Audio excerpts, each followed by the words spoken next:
Minha amiga, meu amigo, uma vez eu fui convidado para participar com um advogado muito inteligente de um fórum estudantil, e quem trouxe o convite foi Natália, lá na universidade. E eu, que sempre gostei de aluno e continuo com essa mania de tentar transmitir um pouco do que aprendi, e eu estudo todos os dias. Um detalhe importante, eu tenho que aprender, não durmo bem se eu não aprender alguma coisa do direito. Antigamente nos livros, hoje quase sempre Google. Doutor Google tem muita coisa interessante e todo dia eu estou vendo uma novidade. Então tem que aprender alguma coisa a cada dia. Mas, convidado lá, e era quando se falou em processo penal e direito penal. E eu lembrei uma coisa importante. O primeiro dos advogados famosos na história foi um homem absolutamente notável, muito mais do que qualquer homem, muito superior a todos os outros, foi o professor e o mestre do direito criminal. O que é que foi?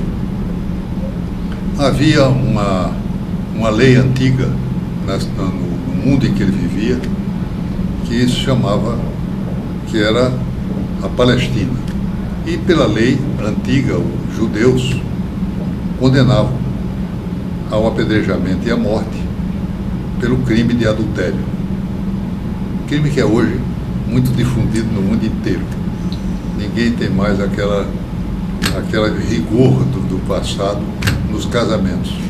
E há muito adultério. Mas foi uma mulher condenada ao chamada lapidação. Lapidação que era morte através de pedra, apedrejamento. E a mulher condenada, mais do que isso, com trânsito de julgado da decisão. Já estava começando, para começar, a execução da pena, que era de morte, que a mulher havia sido condenada por adultério. E este advogado, chamado, que está na Bíblia algumas vezes chamado de advogado, chama-se Jesus Cristo. E atira a primeira pedra quem não tiver cometido o crime, quem não tenha pecado, que era a mesma coisa, era um sinônimo pecado de crime naquela época. E Cristo salvou a vida dela, e ele pergunta depois: onde estão aqueles que te acusavam? Todos haviam saído porque todos tinham cometido alguma coisa.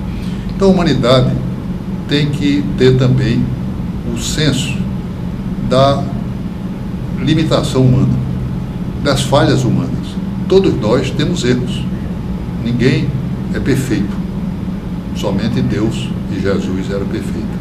Mas não vejo como atribuir ao homem essa coisa. Então há que ter um pensamento bom, nítido.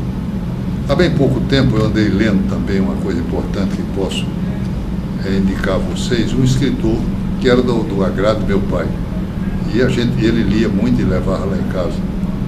Esse escritor é um escritor francês chamado Anatole France. Anatole France, nessa pronúncia mais macaqueando o francês, era um homem notável. Ele dizia o seguinte: que não devíamos temer as leis, mas, mesmo a lei má, não se devia temer quando há bom juízo. Ou seja, lei é interpretação. A aplicação prática da lei através da interpretação. Todos temos que interpretar alguma coisa. Juízes, advogados, promotores, consultores, são interpretação da lei. E ele acrescentava uma coisa fantástica, e vale a pena vocês aprenderem nisso e ter. Diz que a lei é morta, o juiz é vivo. Então ele aproveita aquela coisa morta e dá vida a ele. Se o juiz é bom, não há preocupação com isso. Não há preocupação com isso. Então, a aplicação do direito na busca da justiça, porque o mais interessante é a justiça humana. Naquela linguagem antiga de Ulpiano, dá a cada um aquilo que lhe pertence. A atribuição da justiça é nobre, é importante. Vou contar a vocês mais outra coisa importante na minha vida, de advogado e de, digamos assim, de presidente como da Academia Norte-Americana de Letras. Eu tinha um amigo muito grande que foi um homem que mudou o país. Como mudou o país? Ele era desembargador aqui do Rio Grande do Norte, depois foi advogado, e escreveu um livro que tem mais de 20 edições, chamado Do Controle dos Atos Administrativos pelo Poder Judiciário. E eu chamei o meu escritório, ele vinha a Natal, cada vez que vinha a Natal, era uma deidade, foi figura, foi presidente da OAB Nacional, foi ministro da Justiça, recusou ir para o Supremo Tribunal, porque achava que sendo ministro do governo ele não devia aceitar ser pela ética profissional, e era um amigo querido do coração. Eu levei o meu escritório, gravador, doutor Seabra, você me permite gravar uma conversa sua, eu quero saber de umas coisas, e ele permitiu. Então eu gravei a seguinte conversa.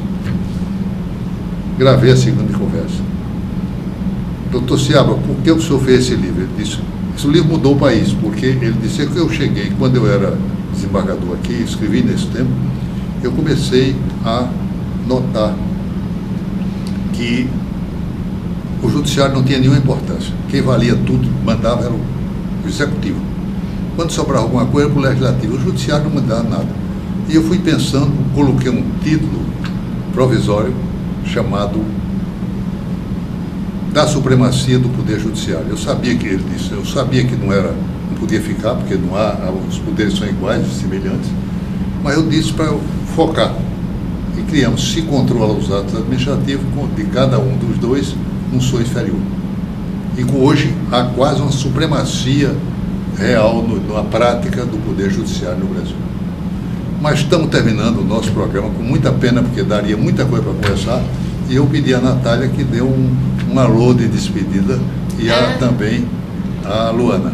Eu agradeço muito a oportunidade de conversar, gostei muito, e complementando o que você falou, tem um livro muito bom do ministro Eros Grau, que fala sobre essa mudança, que é Porque Tenho Medo dos Juízes. Porque o juiz não basta saber de direito, ele tem que entender de gente. Se ele não entender de gente... Maravilha.